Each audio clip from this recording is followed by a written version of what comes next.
السلام عليكم ورحمة الله تعالى وبركاته. أهلا بكم مشاهدينا الأكارم في عدد جديد من برنامجكم الأسبوعي ساعة اقتصاد. إذن الجزائر تنضم رسميا إلى بنك البريكس أو ما يعرف ببنك الجديد للتنمية بعد موافقة مجلس محافظي البنك، حيث تصبح الجزائر بذلك الدولة التاسعة التي تنضم للبنك الجديد للتنمية التابع للبريكس. انضمام الجزائر إلى هذه المؤسسة البنكية العالمية هو خطوة هامة وكبيرة في عملية اندماج الجزائر في النظام المالي والمصرفي العالمي. خطوة اختيار الجزائر للانضمام إلى هذا البنك جاء بعد تقييم دقيق، خاصة ما تعلق بالمؤشرات الاقتصادية الكلية وكذا إلى المؤشرات الاقتصادية المتعلقة بزيادة نسبة النمو وتراجع التضخم وزيادة الناتج المحلي الخام. تواجد الجزائر اليوم ببنك البريكس يعكس جملة الإصلاحات المالية والبنكية التي شهدتها الجزائر، خاصة بعد طرح القانون النقدي والمصرفي واستحداث الدينار الرقمي، بالإضافة إلى فتح رأس مال المؤسسات المالية وطرحها في البورصة، وكذا فتح فروع بنكية للجزائر في الخارج. انضمام الجزائر إلى بنك البريكس وجملة الإصلاحات المصرفية والمالية التي شهدتها الجزائر سيكون محل النقاش لهذا العدد من ساعة اقتصاد. بداية أرحب بضيوفي الأكارم، أولا دكتور الهواري تغرسي وهو خبير اقتصادي وأستاذ جامعي. أهلا بك دكتور. شكرا، بارك الله فيك. كما أرحب بالسيد أمين بوطلبي وهو رئيس المركز العربي الإفريقي للاستثمار والتطوير. أهلا بك سيدي. أهلا بك أستاذ حمزة وبكل ضيوف الحصة. شكرا جزيلا. كما أرحب بالدكتور عمر هارون وهو خبير اقتصادي وأستاذ جامعي. أهلا بك دكتور. مساء الاقتصاد، مساء المؤشرات الخضراء، مساء الخير على كل ضيوفنا الكرام وعلى المتابعين الكرام وعليك التاسي أحمد. شكرا جزيلا. كما أرحب بالسيد أحمد حيدوسي وهو دكتور خبير اقتصادي وأستاذ جامعي. أهلا بك دكتور. أهلا، شكرا جزيلا على الاستضافة والتحية لك وللضيوف الأكارم. شكرا جزيلا. إذا مشاهدينا الأكارم، قبل الشروع في هذا النقاش أدعوكم لمتابعة هذا التقرير الذي أعدته زميلة فاطمة بن بريكة حول انضمام الجزائر إلى البنك الجديد للتنمية التابع إلى البريكس.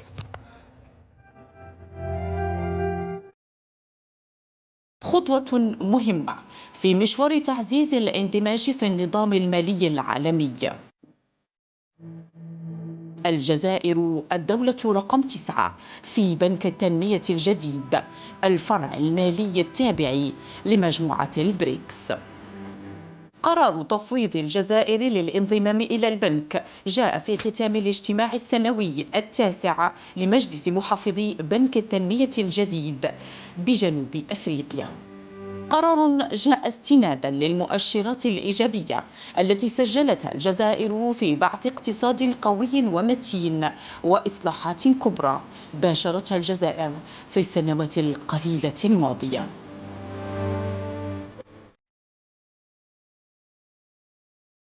بنك تنموي متعدد الأطراف تأسس عام 2015، كان يضم كل من روسيا والصين والهند وجنوب أفريقيا والبرازيل.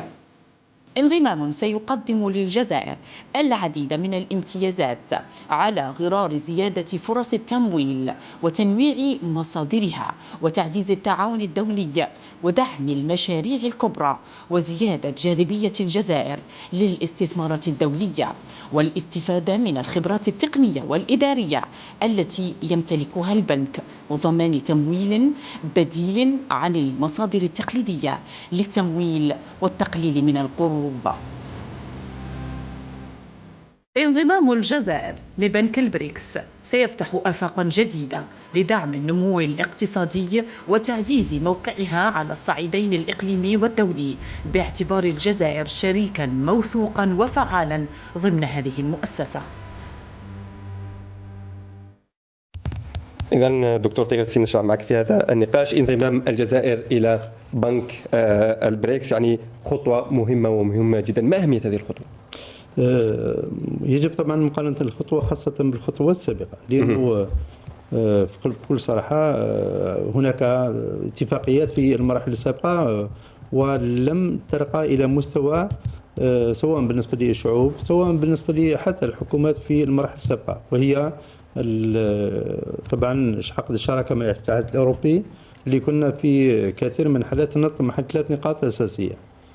مهم جدا نعرف هذا التاريخ باش نعرف ماذا نريد في المراحل السابقة. الحاجة الأولى تحويل بالنسبة للتكنولوجيا، ولم يرتقي الاتحاد الأوروبي إلى طبعا تحويل هذه التكنولوجيا بالنسبة للجزائر.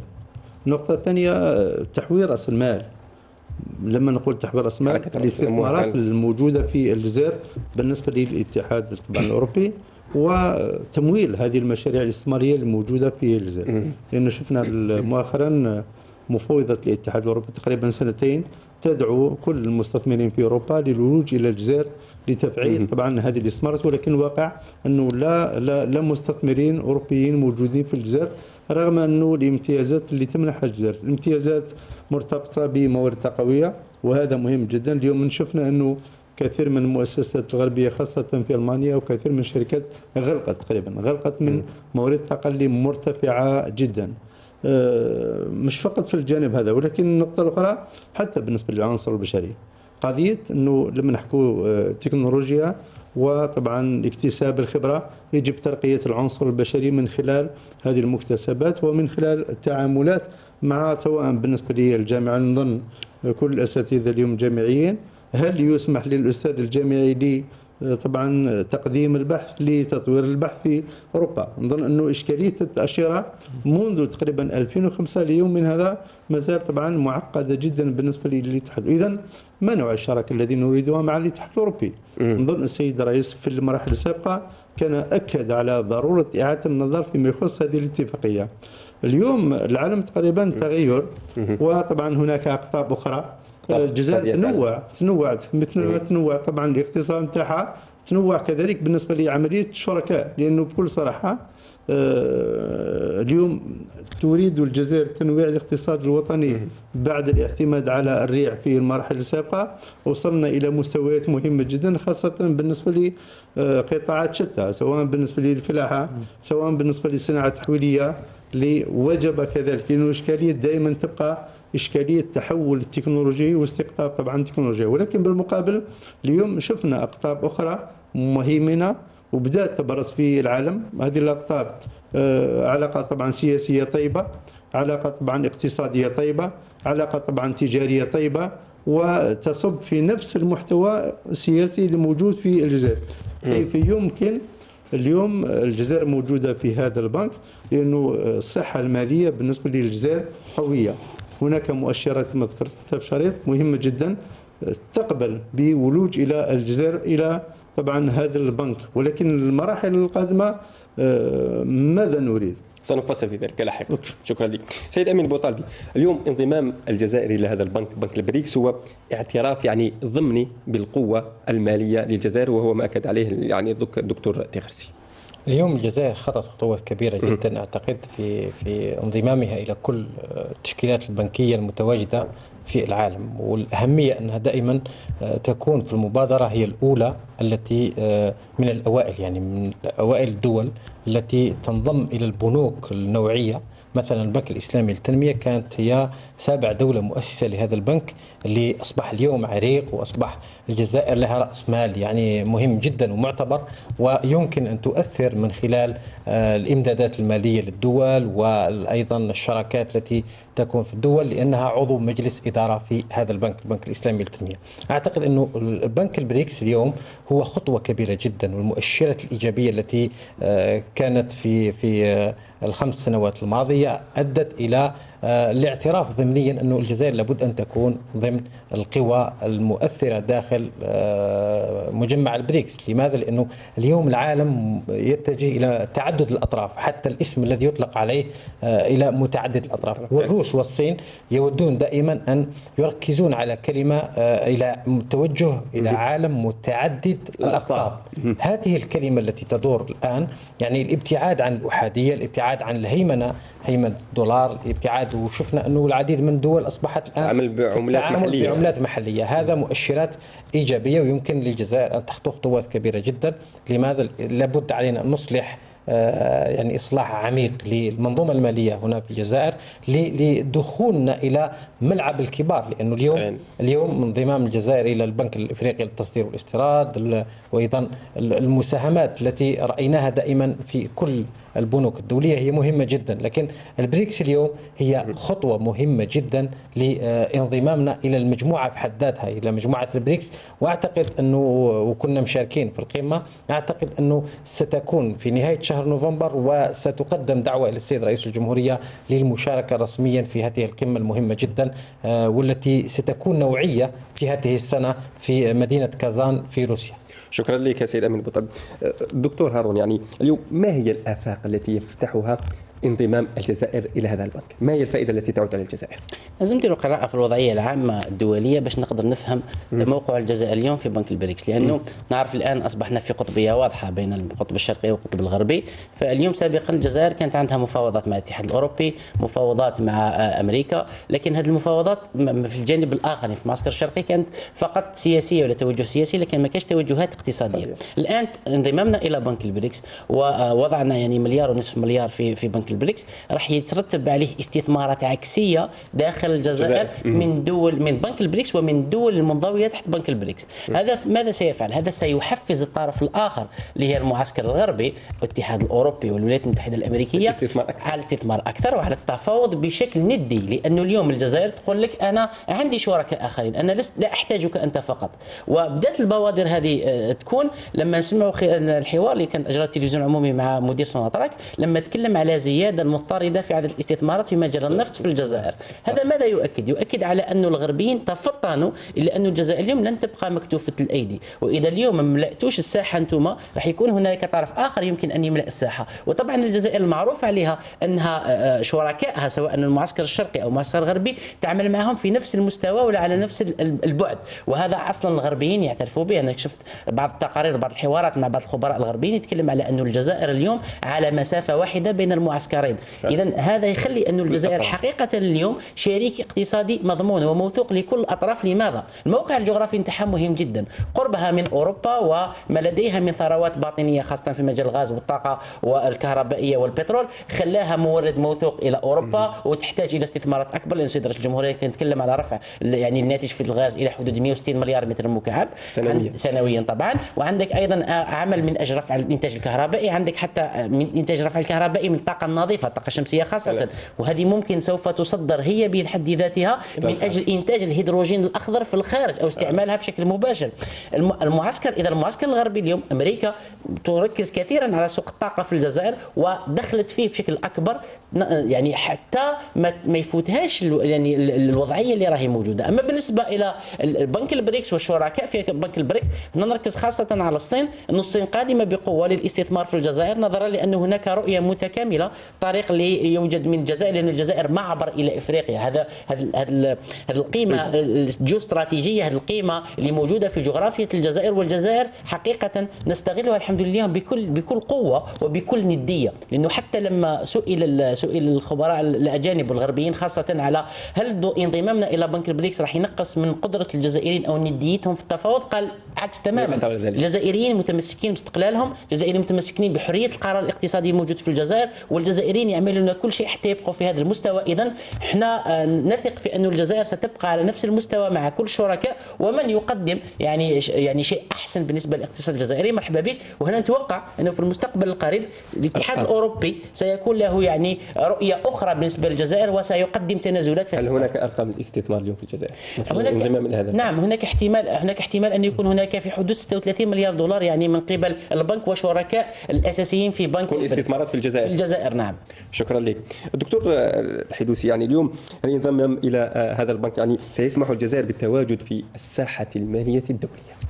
فعلا هذا يعني تواجد الجزائر في البنك التنمية الجديد للذراع المالي لمجموعة البريكس مهم جدا، بحيث أنه سيفتح أفق للجزائر ويوسع الخيارات والبدائل المتاحة للاقتصاد الجزائري، خاصة أن مثل ما أشار الزملاء أن هذا البنك يركز الذي يحوز على رأس مال يتجاوز 100 مليار دولار، ويركز على القطاعات ذات القيمة العالية خاصة في البنية التحتية. واليوم إذا شفنا إلى الجزائر، اليوم الجزائر عبارة عن ورشة مفتوحة في مجال البنية التحتية، من خطوط سكك حديدية، يعني برنامج لتوسعة خطوط السكك الحديدية ب 5000 كيلومتر، طرق سريعة، هناك برمجة موانئ جديدة إلى غيرها من المنشآت والمشاريع في البنية التحتية. والبنك البريكس يركز على هذه المشاريع اللي عندها قيمة عالية وتأثير مباشر على الاقتصاد، وكذلك يسمح للجزائر الحصول على التمويل وتنويع مصادر تمويلها.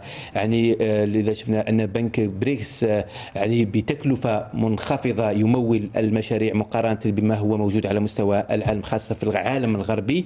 بالإضافة إلى نقطة مهمة ربما تهم الجزائر بكثرة، هي التدخل في الشؤون الداخلية للدول، لأن هذا البنك بنك تجاري واقتصادي بامتياز، ولا يملي شروط اقتصادية، أي أن التمويل يكون بدون قيد وشرط، وهذا كذلك مهم جدا.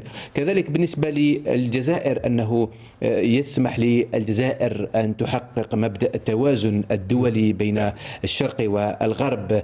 يعني إذا شفنا أن الجزائر متواجدة في العديد من البنوك على مستوى القاري الإفريقي، أو حتى على مستوى الإسلامي، أو حتى على مستوى العربي صندوق النقد العربي، أو حتى على مستوى العالمي سواء تواجد في صندوق النقد الدولي أو البنك الدولي. هذا تواجد الجزائر في البنك الجديد للتنمية لمجموعة البريكس يسمح لها بتنويع مصادر التمويل، ويضع الجزائر في أريحية في التفاوض مع كل الأطراف، ويخليها أن تجذب الاستثمارات بكل سلاسة وبكل أريحية، وهذا مهم جدا. كذلك تواجد الجزائر يسمح للاستثمارات خاصة من جنوب شرق آسيا أنها تتدفق على الجزائر، وشاهدنا خاصة في قطاعات استراتيجية كقطاع التعدين رغبة الآسيويين دخول السوق الجزائرية لعدة اعتبارات، كتواجد المواد الأولية، كسعر الطاقة، كموقع استراتيجي، وغيرها من الأمور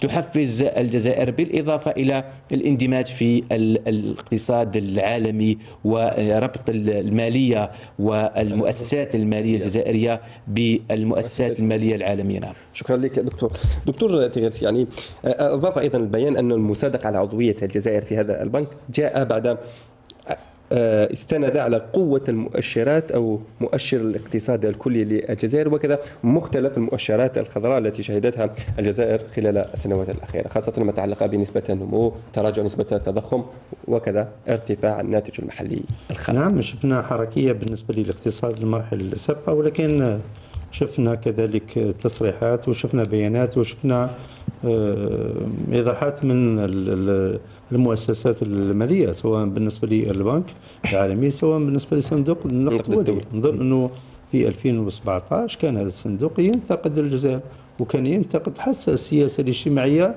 التي طبعا تسير بها الجزائر. اليوم غير طبعا هذا الصندوق من رؤيته، وأصبح يساند حتى السياسة الاجتماعية اللي موجودة في الجزائر، لأنه اعتمدت تقريبا بمقاربة اجتماعية، ولكن كان الأهداف دائما هو أهداف اقتصادية. احنا في لغة الاقتصاد نقولوا كيف يمكن أنه نضخ طبعا أموال كبيرة فيما يخص دعم المجتمع، وهو مصرفي الجزائر من خلال الزيادات اللي شاهدناها في المراحل السابقة، وتأثيرها على طلب، وتأثيرها حتى على عملية العرض، وتأثيرها حتى إعادة النظر بالنسبة للتوزيع في المراحل السابقة. أظن أنه بداية كان من خلال ثروة 47%، وحتى المراحل المستقبلية راح تكون زيادات أكثر، توصل إلى مستوى 30 أو 53% بالنسبة للأجور. هذا مهم جدا في الشق الاجتماعي اللي أعطى أكثر حركية بالنسبة للشق طبعا الاقتصادي. ولكن طبعا شفنا أنه كثير من المؤشرات مهمة، أنه لما نشوف الفائض أو لما نشوف الاحتياطي الصرف اللي موجود في الجزائر، هذا الاحتياطي من صرف هو الهدف، خاصة بالنسبة لقضية الاستثمار الأجنبي المباشر. نظن أنه في 2019 تقريبا هو الاستثمار الأجنبي كان موجود. اليوم رانا نحكوا على 160 استثمار موجود بالنسبة للجزائر. هناك طبعا ما هو استثمار مباشر، وهناك طبعا ما هو استثمارات بالشراكة مع القطاع الخاص. نظن أحمد كان يحكي على قوة الاستثمار واستقطاب طبعا كثير من الشركات الآسيوية بكل صراحة.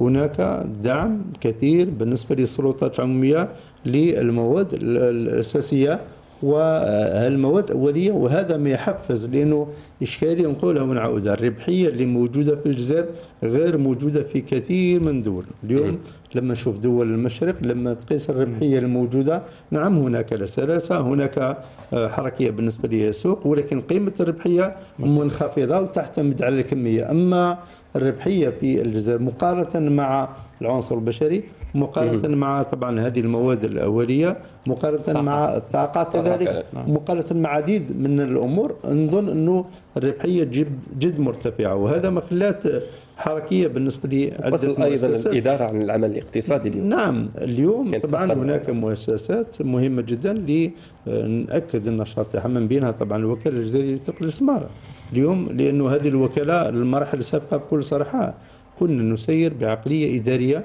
وعقلية المحبة للعقار الاقتصادي. اليوم لا، أصبحت بمنظومة رقمية وانت موجود في البيت تاعك تتحصل على الامتيازات وتتحصل على العقار. ونظن انه كانوا عندك هنا في البلاطو الشباب اللي تحصلوا على عقارات مهمه جدا في جميع الولايات، سواء بالنسبه للنعامه، سواء بالنسبه للجلفه، سواء بالنسبه لي. نظن انه هناك استراتيجيه، نعم لم نصل الى كل الاصلاحات، ولكن هناك طبعا إرادة سياسية فيما يخص هذه الإصلاحات. نرتقب المراحل القادمة كذلك مهمة جدا، خاصة بالنسبة لقانون البلدية والولاية، قانون طبعا الشراكة بين القطاع الخاص والقطاع العام، قانون طبعا التجاري، عدة قوانين راح نشوفها في المراحل السابقة. ولكن النقطة الأساسية اللي ارتكز عليها البنك هو قضية هذه المؤشرات المهمة جدا اللي أعطت أكثر بروزا وأكثر ثقة بالنسبة للسلطات البنك، طبعا بنك البريكس. شكرا لك يا دكتور. شكرا لك دكتور. سيد أمين بوطالبة، اليوم انضمام الجزائر إلى أو عضويتها في هذا البنك الجديد إلى جانب عضوية عدد من البنوك سواء على المستوى الإسلامي أو سواء على مستوى القارة الإفريقية، نشوفوا البنك الإفريقي للتصدير والاستيراد، نشوفوا بنك التنمية الإفريقية، وكان أيضا المصرف العربي للاستثمار في إفريقيا. اليوم ما أهمية انضمام الجزائر إلى كل هذه البنوك؟ والله كما قالوا كل الأساتذة، أعتقد أن اليوم الجزائر هي شريك استراتيجي مع كل الصناديق والهيئات البنكية والمالية الدولية، خاصة أن اليوم الجزائر تخطو خطوات كبيرة جدا للمشاركة، وهي أهم حاجة أنك تكون من الأوائل الذين شاركوا في الإسهامات الأولى في التأسيس. اليوم نشوفوا البريكس مثلا كهيئة مهمة جدا مالية، وهي هيئة تمويلية للدول وتريد التنمية في العديد من الدول. أيوة اليوم راح يكون أكيد فيه العديد من الفرص التي تفتح بعد انضمامنا إلى هذه المصارف والبنوك. اليوم أيضا شفنا مشاركتنا في جويليا الماضي من عام 2022 إلى البنك الإفريقي للتصدير والاستيراد، أفريكسان بنك مثلا، وهو بنك تجاري مهم جدا يقدر يساعد كل المصدرين، ويقدر أيضا يساهم في رفع حجم الصادرات. وأيضا يريد هذا البنك أن يشارك القطاع العام ويشارك القطاع الخاص في التنمية في الجزائر.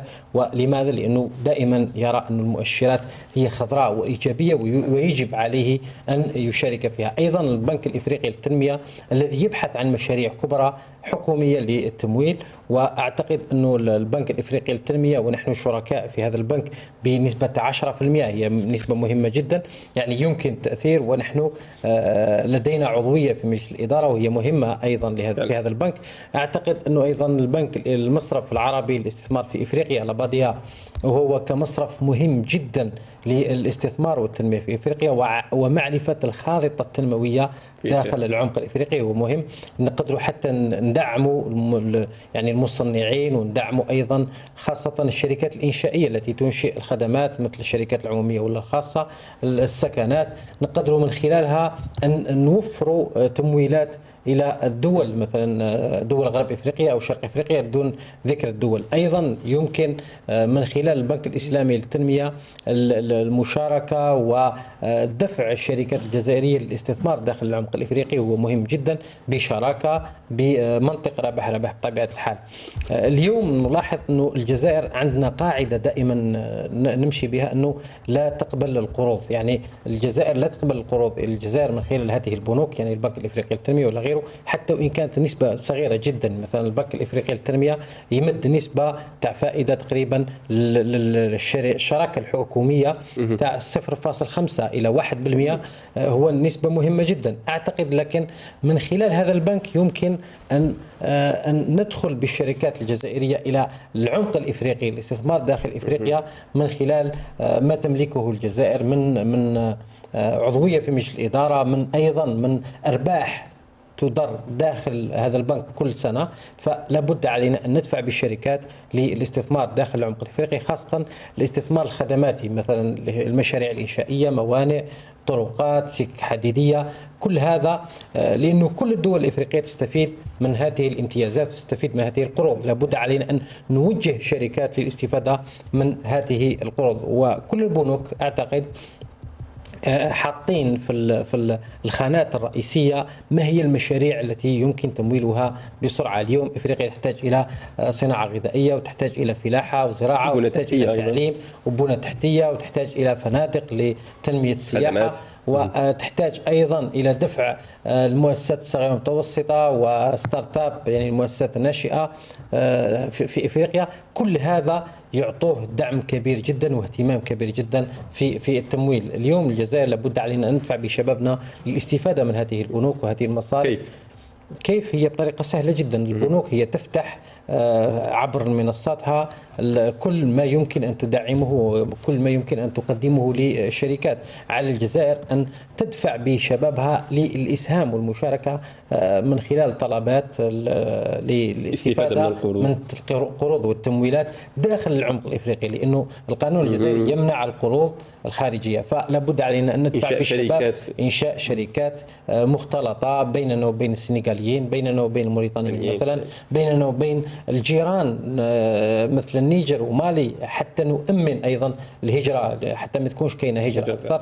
نساهموا أيضا من خلال خلق الاستقرار، يعني من خلال التنمية، من خلال أموالنا اللي في البنوك مع شبابنا ومع مؤسساتنا، نمول شبابنا داخل العمق الإفريقي ونقدر نموله في كل إفريقيا. يعني البنك يشترط شرط واحد، ولا يحسب التمويل الجزائري، يحسب التمويل على الدولة التي مولت. مثلا البنك الإفريقي للتنمية، وكان لنا الحظ أننا ناقشنا هذا الأمر مع المدير العام للبنك ومع كل المسؤولين والإطارات في البنك، كيف يمكن أن نمول شباب جزائري ومؤسسات جزائرية يعني بصفته كجزائري، لكن لا يحسب للتمويل الجزائري داخل العمق الإفريقي. إفريقيا اليوم بها الفواكه الاستوائية مثلا بكثرة، فيها القهوة، احنا عندنا استيراد القهوة، يمكن أن نبعث بمصنعين أو منتجين للقهوة داخل العمق الإفريقي بتمويلات هذا البنك لتحسب للدولة هذه، الغانا ولا الكوت ديفوار ولا غيرها، لأنه احنا نساهموا به، نقولوا للبنك مول الدولة من خلال هذا الشاب الجزائري ومن خلال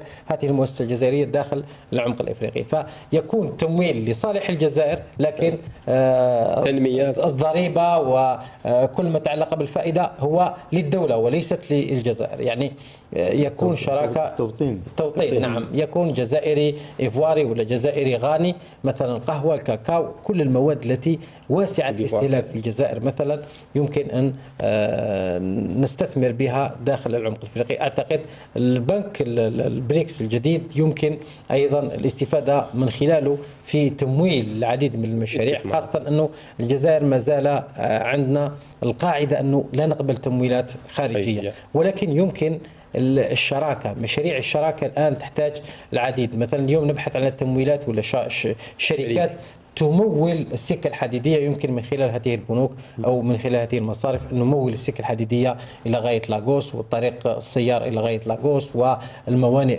تاعنا نوسعوها أكثر من خلال هذا البنك. وأيضا المشاريع الاستراتيجية، مثلا عندنا غار جبيلات كمشروع استراتيجي، لابد علينا أن نحفز البنوك والمصارف هذه الكبيرة للتمويل، وحتى يمكن أن ندخل في القطاع الخاص.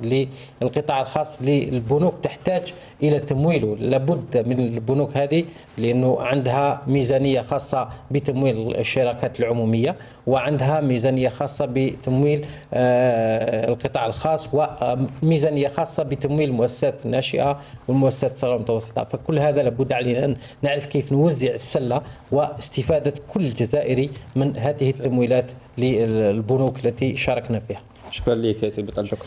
دكتور هارون، يعني اليوم مشاركة الجزائر في عدد كبير من البنوك، يعني تحدثنا عليها منذ قليل مع أمين بوطلبي.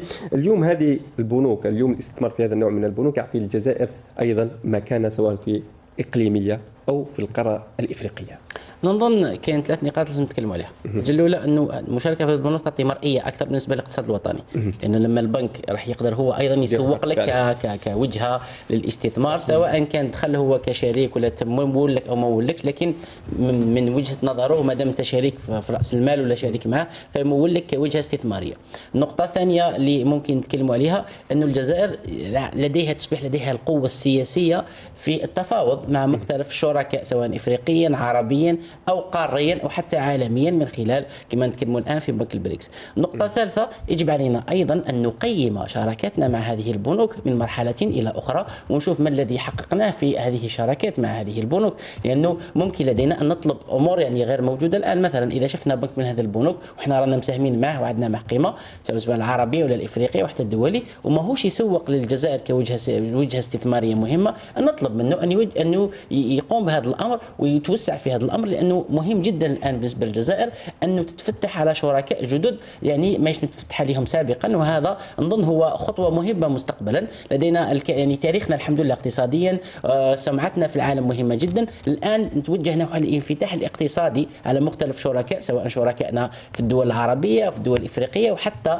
في اسيا، لانه عندنا شراكات مهمه في هذه الدول. فيجب علينا ان نذهب الى هذا الامر، ونظن باللي يجب ان تكون هناك مؤشرات لقياس التعامل مع هذه البنوك. الكي بي اي معروفه، يعني نحدوا هذه المؤشرات ونقيسوا علاقتنا بهذه البنوك ونقيسوا ما الذي حققناه، ونديروا مؤشرات قياس ونعرف بعد 3 سنوات بعد 4 سنوات بعد 5 سنوات ما الذي حققناه، وندخل في تفاوض مع هذه البنوك اذا اردنا اشياء منها ان تعزز حتى نعزز بها الاقتصاد الوطني. نظن باللي الامر هذا راح يكون مهم جدا للاقتصاد الوطني، لان عندك اقتصاد سرعه النمو تاعو مهمه في افريقيا في البحر الابيض المتوسط وحتى في العالم، وحتى التقارير الدوليه تتكلم اليوم ان الجزائر تقريبا اصبحت استثناء في كل هذه القارات. عندك حتى دخل الفرد الان انتقلنا الى الشريحه الثالثه، الان رانا بين 4500 الى 14000، بقى لناش ان شاء الله لما لا نوصل الى الشريحه الرابعه وهي الشريحه الاخيره، لانه البنك الدولي يصنف الشرائح الى 4 شرائح.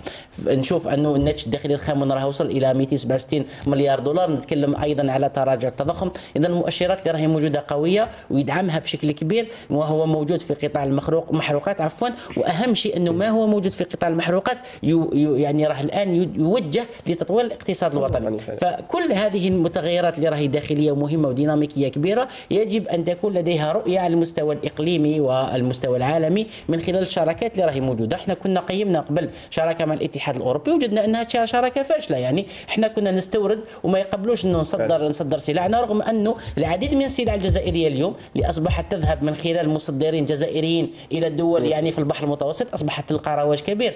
الجزائريين على فكره استغلوا الفتره تاع المقاطعه، ونقولها ونعاودها، في تطوير مجموعه كبيره من المنتجات المحليه خاصه في الصناعه الغذائيه، لان يذوقها يعني اليوتيوبر يعني المؤثرين الاجتماعيين اللي موجودين في كل دول العالم، فيجدون لديها ان عندها جوده مهمه جدا. اذا اليوم جودتنا مهمه، الان لدينا بعض الخطوات لتنظيم العمل على مستوى هذه المؤسسات، ويمكن لنا ان نذهب نحو التصدير بكل اريحيه. لماذا؟ لانه وانت يخاف الانسان ولا يخاف المصدر لما الماده ولا السلعه تاعو تكون ماهيش ذات جوده، لكن لما تكون ذات جوده وعندك القدره على التصدير، الان تبقى العراقيل اللي راهي مفتعله من الاطراف الاخرى. فهنا التفاوض هو الحل. من وجدناه انه يتفاوض معنا ند بالند وفق اليه رابح احنا معه الى الاخير، واحنا معروفين بموثوقيتنا كاقتصاد وطني. ما شفنا انه الاقتصاد هذا ولا هذه الهيئه ولا هذه الجهه راهي تعرقل في نمو الاقتصاد الوطني، ببساطه شديده نغيرها وتتوجه البوصلة تاعنا إلى جهة أخرى، إلى أن يلينا يعني توجهها ورأيها، ونعاود نرجع بقوة وبندية اللي تعودنا فيها على الاقتصاد الجديد يمشي بها. والحمد لله هذا الشيء الأساسي اللي لن تتخلى عليه الجزائر، أن الجزائر تمشي بندية وتمشي دائما وهي تبحث عن أرباحها وعن رؤيتها وعن ما يمكن أن تحققه في المستقبل القريب المتوسط والبعيد. شكرا لك دكتور الحيدوسي. اليوم انضمام الجزائر إلى بنك البريكس سيفتح حسب التقرير يفتح آفاق جديدة من أجل دعم وتعزيز النمو الاقتصادي في الجزائر سواء على المدى المتوسط أو المدى الطويل. أكيد أن انضمام الجزائر إلى هذه المؤسسات المالية سيفتح أفق ويعزز القدرات الاقتصادية للجزائر برفع معدلات النمو. اليوم كما أشار الزملاء اليوم هناك يعني تقييم أولي وتقييم لاتفاقية الشراكة مع الاتحاد الأوروبي، بحكم أن الاتحاد الأوروبي كان صادراته نحو الجزائر في الفترات السابقة يعني تجاوزت صادرات الجزائر خارج قطاع المحروقات نحو الوجهة الأوروبية، وبالتالي كان هذا هناك امتعاض داخلي فيما يخص ميزان تجاري مع أوروبا. اليوم أوروبا علاقتها يعني من ناحية تجارية مع الصين في أسوأ حالاتها بسبب فرض القيود الجمركية والتجارية على الصين. اليوم الجزائر بتواجدها في بنك بريكس وتستهدف جلب الاستثمارات أو الدخول في استثمارات مع الطرف الصيني بحكم العلاقات المتميزة والشراكة القوية التي تجمع بين الجزائر والصين من أجل إنجاز استثمارات صينية جزائرية بالشراكة وتمويل هذا الصندوق صندوق أو البنك بريكس هذه الاستثمارات في الجزائر واستهداف السوق الأوروبي. يعني نحافظ على اتفاقية الشراكة بشروطها الحالية، لكن تكون في صالح الجزائر برفع قدراتنا الإنتاجية بجلب الاستثمارات الصينية إلى الجزائر والتوجه إلى السوق الأوروبية. في اعتقادي أن هذا سيعزز معدلات النمو في السنوات القادمة ويرفع الناتج الإجمالي، خاصة إذا تحدثنا عن استثمارات قوية جدا من الحجم الكبير أو ما يعرف باقتصاد السلمي لتنتج بكميات كبيرة والخبرة والجودة الكبيرة التي تعرفها خاصة الدول جنوب شرق آسيا وعلى رأسها الصين أو حتى الهند. إذن هذا يعني يسمح للجزائر بفتح آفاق كبيرة سواء على مستوى تجارة مع الاتحاد الأوروبي أو حتى على مستوى العمق الإفريقي أو حتى كذلك على المستوى العمق العربي. إذن مهم جدا دخول الجزائر في مثل هذه الصناديق والبنوك العالمية والمؤسسات المالية سيخدم أكيد الاستثمارات الجزائرية سواء بجلب الاستثمارات أو بخروج المستثمرين الجزائريين نحو الخارج ودعمهم وتمويلهم قصد كسب أسواق وما كان في السوق الخارجية خاصة مع الخبرة اللي تكتسبها الجزائر في خاصة نعم نتحدث عن اليوم في خاصة في مجال تحلية محطات تحلية مياه البحر. اليوم مؤسسات عمومية جزائرية اكتسبت خبرة كبيرة والعالم يشهد طلب كبير في هذا المجال على هذه المؤسسات، بالتالي يمكن تسويق للتجربة الجزائرية خاصة في البلدان الإفريقية أو حتى في البلدان العربية التي تشهد شح مائي. كذلك في مجال الطاقة الكهربائية اليوم سونالغاز اكتسبت خبرة كبيرة في هذا المجال، وهناك فقر طاقي على مستوى الإفريقي يحتاج إلى تمويل. البنوك والمؤسسات المالية هذه تمول هذه المشاريع المتعلقة بالبنية التحتية. إذن فرصة كبيرة على المستوى الداخلي والخارجي. نعم شكرا لك دكتور تغرسي. نتحدث على نقطة مهمة جدا خاصة ما شاهده العالم اليوم، نشوف في هناك تكتلات اقتصادية جديدة. اليوم الجزائر أصبحت تأخذ مكانة قوية في مختلف هذه التكتلات الاقتصادية الجديدة، وشفنا أن الجزائر كانت حاضرة في قمة السبعة الكبار المصنعين في جوان الماضي في إيطاليا. هذا يعني أن الجزائر اليوم تأخذ مكانتها في سواء في التكتلات الاقتصادية أو في السوق الدولية العالمية. الحمد لله أنه تقريبا الجزائر في نفس المسافة مع كل المجموعات مع كل الأقطار حتى مع الاتحاد الأوروبي، رغم طبعا المشاكل المتعلقة بقضية التصدير والاستيراد وقضية التوازن جيد، ولكن بالمقابل عرفت كيف يمكن الحفاظ على العلاقات الموجودة. اليوم أنه أصبحت أكثر العلاقات ثنائية بعد ما كانت تقريبا كتلة. اليوم أكبر أو مصدر بالنسبة للجزائر اللي هو تعتبر الجزائر طبعا كمنصة إطلاق لكثير من المنتجات هو إيطاليا. وحتى أنه انتقلنا لشراكات أخرى في الاتحاد الأوروبي. كذلك بالنسبة لألمانيا شفنا كثير من الاتفاقيات مع ألمانيا لتجسيد هذه الاتفاقيات في أرض الواقع. تقريبا في كل المجموعة السبعة علاقات طيبة مع هذه المجموعات، ولكن بالمقابل الجزائر تريد الحصول خاصة على إشكالية التمويل والاستثمار. هذا كيف يمكن استقطاب استثمار مهم جدا. والنقطة الإيجابية الموجودة قضية العملة. نظن أنه قضية العملة اللي موجودة في البريكس تقريبا 50% من العملة الوطنية تمويل طبعا من العملة الوطنية بالنسبة للدولار، والباقي طبعا العملة صعبة، وهذا مهم جدا راح يعطينا أكثر. مثل ما قال طبعا ويليام روتو في رئيس كينيا في كثير من المرات، قال لا نريد صدقة ولا نريد دعما، نريد استثمارات حقيقية وفق مبدأ ربح، شراكة حقيقية وفق مبدأ ربح. نظن أنه اليوم طبعا الجزائر تحاول عبر كثير من المنصات وكثير منها طبعا هذه الأقاليم لفرض استراتيجية. نظن أنه الدبلوماسية الاقتصادية وخاصة الدبلوماسية السياسية عرق التطور في الجزائر. كيف يمكن الآن طبعا تفعيل هذه الدبلوماسية وهذا التفوق اللي موجود، ومش فقط تفوق ولكن قضية الموثوقية اللي موجودة في كثير من دول.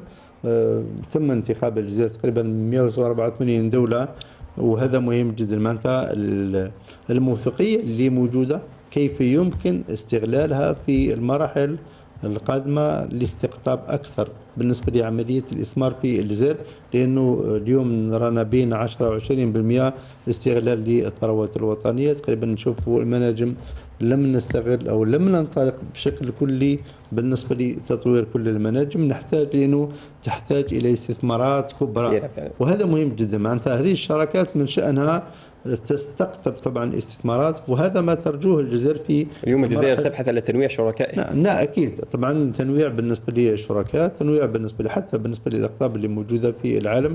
علاقاتنا مع أمريكا طيبة، علاقاتنا مع الصين، مع اليابان، مع الهند، حتى بالنسبة لي حتى بالنسبة للأوروبيين كذلك. نظن أنه ولكن الجزائر من خلال الاتفاقية تريد ترجمة هذا العمل الدبلوماسي إلى طبعا فعل حقيقي بالنسبة للمنظومة الاقتصادية واستغلال طبعا ثروات الوطن. نظن أنه خاصة النموذج الاقتصادي ويبرز من خلال قانون الإثمار، لأنه البداية من خلال قانون الإثمار كيف يمكن تطوير قطاعات معينة. هذه القطاعات قطاع الفلاحة اللي نستغل فقط جزء بسيط اللي هو 8.5 حتى 9 مليون هكتار من 49 مليون هكتار. نريد تطوير طبعا كل هذه الطاقات واستغلال كل ما يتعلق بالاستثمارات خاصة في الجنوب. قطاع المناجم خارج بلاد طبعا رابع طبعا منجم في العالم. كيف يمكن استقطاب الاستثمارات المتعددة وبشرط، لأنه نريد تفعيل الصناعات التحويلية للمنتوج النهائي، لأنه طبعا لما نشوف الأسعار نتاع المنتوج الخام والمنتوج النهائي تقريبا عشرات. بالتالي أنه الصناعات التحويلية مهم جدا. شفنا أنه كثير من المرات السيد الرئيس أنه غير راضي على هذه النسبة اللي وصلت لها بالنسبة للصناعة التحويلية. قضية مش فقط الصناعة التحويلية ولكن حتى الصناعة الصيدلانية هي مهمة جدا، حتى بالنسبة للطاقة، حتى بالنسبة لاقتصاد المعرفة. اليوم أصبح طبعا اقتصاد هناك بعض الدول اللي تعتمد فقط على هذه المؤسسات الناشئة، وحتى بالنسبة لي طبعا نوعية المؤسسات اللي موجودة تعطي أكثر حركية رغم عدم وجود طبعا ثروات. نقطة أخرى مرتبطة كذلك بالسياحة وكذلك بالنسبة للصيد البحري. تقريبا 7 قطاعات وزارية مهمة جدا تريد الجزائر طبعا عرض طبعا هذه الثروات وهذه المنتجات لاستقطاب استثمارات من خلال التحفيزات اللي ممنوحة واللي منحها قانون الإثمار واللي روجت عليها حتى بالنسبة لمؤسسات أمريكية في المراحل السابقة. شكرا لك سيد أمين بوطبي. اليوم المؤهلات الاقتصادية للجزائر ومؤشراتها الاقتصادية الخضراء يمكنها اليوم من أن تكون دولة رائدة إقليميا وخاصة في إفريقيا وتتبوأ المكانة الاقتصادية المرجوة. والله هذا مرسوم في الواقع اليوم. الدعوة التي قدمت من طرف 7 دول، يعني القمة إيطاليا. في إيطاليا، أعتقد لم تطلب الجزائر، لم تطلب مكانها ولم تطلب أنه تكون حاضرة، لكن طلب منها، والدعوة كانت من الجانب تاع القوى ال7 يعني الصناعيين الكبرى. نعم الصناعيين الكبرى يعني. وحتى المكانة بتكون في وسط هذه الدول هي مهمة جدا. وانت معروف انك ربما استطعت ان تغطي السوق اللي كانت على الغاز من روسيا، استطعت ان توفر وتكون اول مصدر للغاز لاوروبا، وهذا مهم جدا في مرحلة تاع الضغط بالنسبة للأوروبيين. يعني يشوفوك أنت الشريك الموثوق والشريك الذي يمكن أن الاعتماد عليه أو يسند عليه في المراحل المقبلة. في تعدد الأقطاب هذه أنت توازن، حتى حجم الاستثمارات عندك متوازن، يعني ما نش ماشيين مع دولة طرف العين ودولة نعم ماشيين. هناك توازن، يعني توازن كبير جدا في جذب الاستثمارات الخارجية وكيف نتعامل مع المستثمرين الأجانب، وهذا مهم جدا. اليوم الجزائر مفتوحة ومنفتحة على كل الاستثمارات الأجنبية. اليوم الجزائر استطاعت أن تحتل مرتبة مهمة جدا في المنتديات العالمية، وهذا مهم جدا. اليوم الجزائر يمكن أن من خلال هذه المكانة التي استطاعت أن تحتلها يمكن أن تجذب أكثر من 36 مليار دولار اللي قال عليها مثلا الدكتور هارون استثمارات أجنبية. لماذا؟ لأنه أنت في المربعات الخضراء دائما منذ أكثر من 4 سنوات أو 5 سنوات. اليوم أنت بعد جائحة كورونا ما زلت أقوى وتزيد تفتح خارج بلاد يعني. ونعم وتزيد تفتح خارج بلاد كاستثمار كبير، والفوسفات والصناعات التحويلية هذه كلها استثمارات يعني تقتل كاهل الاقتصاد. في أي دولة ما تقدر تستثمر أكثر من مثلا 7 مليار دولار تاع الفوسفات من الجزائر خارج بلاد. هذه استثمارات كبيرة جدا يعني حتى السكك الحديدية نعم يعني إضافة إلى المشاريع السكنات، مشاريع كبرى، السكك الحديدية، الطرقات، يعني الإنجازات الكبرى اللي نشوف فيها يوميا. يعني أيضا الضخ للولايات، شفنا الولاية تاع خانشلا وشفنا تيسمسيلت، والولايات التي كانت ربما تعاني تهميش اليوم شفنا فيها أيضا تنمية كبيرة جدا. يعني كلها مؤشرات تؤخذ بعين الحسبان يعني. أكيد اليوم يشوفوا أنك أنت مع هذا أنك دائما في المؤشرات الخضراء وما زلت في القوة الاقتصادية تاعك، وما زلت عندك آمال كبيرة جدا لأن تفتح مناصب شغل خلال السنوات المقبلة بصفة كبيرة جدا. يعني كل هذه المؤشرات تزيد لك من حجم الإلهام ولا حجم يعني سياسة الإنفاق العمومي هي نعم حفزت الاقتصاد الوطني، تحفز الاقتصاد وتزيد حجم الإقبال بالنسبة للمستثمرين الأجانب. البارح وأنا جالس مع سفيرة تشيك وهي ترغب بالتكثيف المستثمرين في الجزائر، وأيضا ترغب في تنظيم منتدى خاص تشيكي جزائري خاصة في الطاقة. لماذا؟ لأنه الجزائر شفتها أن صدرت إلى إيطاليا الكهرباء، فقالت أنه لابد أن تكون لتشيكوسلوفاكيا أيضا علاقة قوية، نملك علاقة قوية، كيف يمكن أن نستفيد من العلاقات الاقتصادية. فكل هذا أعتقد أنه مهم جدا في المرحلة الراهنة أنه تزيد في حجم التنمية. واليوم التوجه العام مع أغلب شركائنا والأقطاب المتواجدة هي شراكة بالندية كما قال الدكتور هارون، وأيضا بمنطق رابح. أنا لا توجد عند الجزائر أنه أعطيك مثلا 1 مليار دولار للاستغلال والاستعمار واستغلال الثروات، أنا أعطيك 1 مليار دولار للتنمية، وهذا مهم جدا. أنا نوفر لك مشاريع مثلا مشاريع التنمية داخل الجيران في النيجر ولا مالي ولا في موريتانيا. لا أريد أن لا جزاء ولا شكورا، أريد أن تكون هناك تنمية، وأريد أن يكون بيننا تعاون وأن نفتح مجال التعاون، وهذا مهم جدا. أعتقد في المرحلة المقبلة ستكون ورشة كبيرة جدا للتنمية، وسيكون إقبال كبير جدا من المستثمرين الأجانب للجزائر، خاصة من دول البريكس، من الهند، الصين، البرازيل وروسيا، جنوب افريقيا. واعتقد انه سيكون هناك اهتمام اكبر مما نتخيل. لماذا؟ لانه اليوم الجزائر حقيقه استطاعت ان تجذب شراكات في وقت العزه مثل ما نقول. يعني كان هناك شح كبير في المال، شح كبير في خروج المستثمرين الخارج، لكن استطاعت أن تجذب استثمارات من إيطاليا، من قطر، من المملكة العربية السعودية، من عديد الدول، من الصين. اليوم ستكون ورشة كبيرة جدا خلال السنوات المقبلة، وستكون هناك أيضا إسهامات من هذه البنوك التي الجزائر ساهمت خصوص فيها. البنوك، الجزائر دائما حاضرة في عمقها الإفريقي، وحتى فتحت بنوك جزائرية في إفريقيا. يعني اليوم أكيد. هذا اليوم استطعنا أن نفتح فرعين للبنك الجزائري في موريتانيا والسنغال، وسيكون الثالث في كوت ديفوار قريبا، وهذا مهم جدا في المرحلة المقبلة.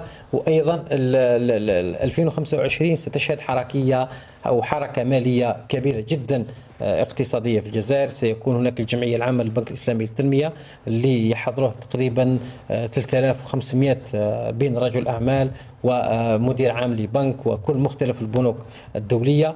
أيضا ستكون خلال أكتوبر هذا الجمعية العامة للبادية، المصرف العربي للاستثمار في إفريقيا في الجزائر. وأعتقد أن هذه الحركة الاقتصادية هي مهمة لجذب استثمارات أكثر، لجذب تمويلات أكثر، لمعرفة الأسواق المالية ومعرفة الأسواق الاقتصادية في إفريقيا وفي العالم. شكرا لك دكتور هارون. اليوم تنويع الاقتصاد الوطني أيضا يكون بالاعتماد على الأدوات، مختلف الأدوات المالية.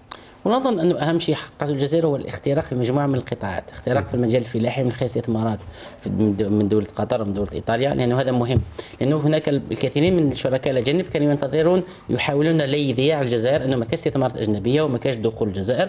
لما حققنا الاختراق الآن في هذه القطاعات، حققنا أيضا اختراق في قطاع آخر اللي هو قطاع المناجم، حققنا اختراق آخر في قطاعات مهمة أخرى، في قطاعات صناعة بداية يعني في الصناعة التحويلية. كل هذه الاستثمارات هذه خلت الجزائر اليوم في أريحية، لأنه الفرص اللي موجوده في الجزائر ما دام جوها مستثمرين اوائل المستثمرين باستثمارات كبرى، يعني استثمارات ضخمه حقيقه، هذا ياكد على انه هناك شركاء، يعني الى ما جاتش اكس راح يجي ايغريك وزاد. لماذا؟ لانه الجزائر تمشي كما قلنا سابقا على نفس المسافه بين كل هذه كل شركائها الاقتصاديين. الان نرجع الى الداخل الجزائري، واهم شيء الجزائر تبني قوتها ليس على شراكاتها بل على قوتها الداخليه، نظرا لانه شفنا وتعلمنا من التاريخ ومن الواقع اللي نعيش فيه اليوم، انك لما تتكل على الاخر فهذا قد يعني في لحظه يقدر يكون هناك نكسات. لكن الحمد لله الجزائر اليوم قوتها نابعه منها، يعني من اقتصادها، من جيشها القوي، من حكومتها والرؤيه اللي راهي موجوده في الحكومه الجزائريه على سلطه في البلاد، من خلال التكوين اللي راه موجود في الجزائر. اذا هذه المقومات الداخليه هي اللي خلت الاقتصاد الجزائري اليوم يبني هذه المؤشرات الخضراء، والان كل ما ياتي من الخارج هو لدعم هذه المتغيرات الخضراء اللي راهي موجوده. اذا الان العمل اللي راه موجود كبير حقيقة، لأنه الآن حققنا في المرحلة الأولى هي استقرار تشريعي إن صح التعبير، وبناء الأدوات المؤسساتية الحقيقية في أرض الميدان، وسعنا نظرتنا مع مختلف الشركاء. الآن نجو إلى مرحلة قطف الثمار من خلال توطين الاستثمارات على المستوى المحلي، من خلال استغلال الفرص اللي موجودة في الخارج، من خلال حتى الخروج بمؤسساتنا الوطنية اللي موجودة في الجزائر اللي عندها خبرة وتجربة واستطاعت أن تحقق نتائج. عندك مؤسسات وطنية عمومية يعني اقتصادية حققت نتائج مبهرة ومهمة جدا. يعني عدد والحمد لله. اليوم عندك السكة الحديدية مخدومة بأيادي جزائرية، هذا إنجاز مهم ومهم جدا. عندك الآن التزامات مع شركاء الجانب الحمد لله محققها. الآن تتوجه نحو أن يكون عندك استراتيجية متوسطة وبعيدة المدى من خلالها تؤكد القوة نتاعك وتبني لمستقبل زاهر بإذن الله، لأنه حقيقة الآن بدينا نبنو في جزائر اقتصادية وقوية لمستقبل. نتكلم الآن أنا ربما على 2060 و2070، لأنه هذه الرؤية اللي ستكون في الجزائر في ال5 سنوات القادمة بإذن الله. شكرا لك دكتور الحيدوسي. يعني اليوم مكان الجزائر الاقتصادية راجع إلى جملة الإصلاحات التي باشرتها الجزائر على مدار السنوات 3 و4 الأخيرة. فعلا الاقتصاد الجزائري اليوم رجع الى السكه الحقيقيه، بدليل ان المؤشرات الاقتصاديه الكلي عادت بعد يعني لسنوات، يعني تقريبا 5 أو 6 سنوات كانت في نزيف حاد، سواء على مستوى الميزان التجاري اللي عرف يعني عجز لسنوات طويله، او على مستوى الاحتياطات من النقد الاجنبي، اين نتحدث عن 2012 تقريبا 200 مليار دولار الى غايه 2019 يعني اقتربت من 40 مليار دولار. نتحدث حتى على وكذلك معدلات النمو التي كانت في تراجع. اليوم الاقتصاد الجزائري عاد إلى السكة الحقيقية. اليوم تحدي الكبير كيف نحافظ على النسق ونرفع كذلك من الديناميكية في السنوات القادمة من خلال توسعة الاستثمارات، من خلال توزيع العقار الصناعي، من خلال إعادة النظر في المناطق الصناعية والمنظومة المصرفية. نعم. إذا دكتور أحمد الحيدوسي، شكرا جزيلا لك. في وقت البرنامج انتهى، شكرا جزيلا لك. كما أشكر أيضا دكتور هواري تونسي وخبير اقتصادي وأستاذ جامعي. أشكر أيضا السيد أمين بوطلبي ورئيس المركز العربي الإفريقي للاستثمار والتطوير. كما أيضا أشكر الدكتور عمر هارون وخبير اقتصادي وأستاذ جامعي. وشكر أيضا موصول لكم أنتم مشاهدينا. دمتم في رعاية الله، إلى اللقاء.